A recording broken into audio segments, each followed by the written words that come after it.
this down, this is sort of the level I was looking at, and I want to break this down candle by candle. So I want the footprint charts to be with us over here. So from a footprint chart perspective, this is what we're seeing, right? What we're seeing over here is we see market open.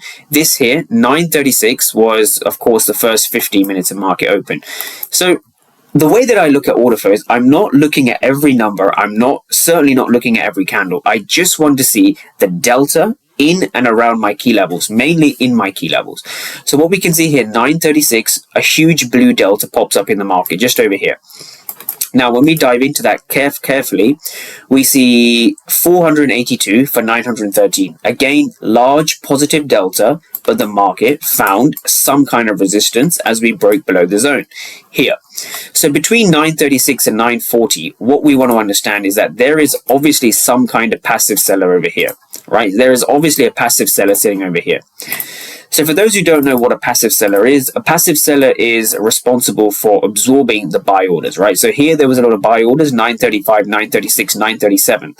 There were a lot of buy orders resting here, but the market wasn't able to really sustain higher prices, right? We broke below. So seeing this basic framework, you should be able to understand that buyers are aggressive, but the market actually falls lower. This here indicates that sellers are really in control. Sellers are passive. Now, when you look at this from a candlestick chart again, we're going to be breaking down this sort of B plus setup. So seeing a little bit of chop over here, not my favorite kind of price action at all, but this is what we're seeing. So if this is our break line, we're looking for some kind of a break, market structure shift, or break below our level. We're seeing multiple rejections, right? We see a rejection here, we see a rejection here, and we also see a rejection here, right? And then, of course, we begin to break. Now, I want to explain why this is a B plus setup. And the way we explain that is by understanding this chart here.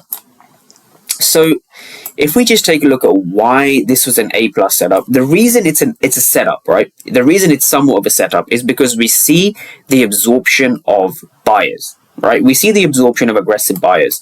So throughout this entire candlestick region here, throughout this whole sort of region, if I bring this a little bit carefully here, what we're seeing is here we have a rejection here. So at 9:54 we see this rejection, and this rejection corresponds to a lot of buying activity over here. So we see a red candle, so we see price breaking below our zone, lower prices, but in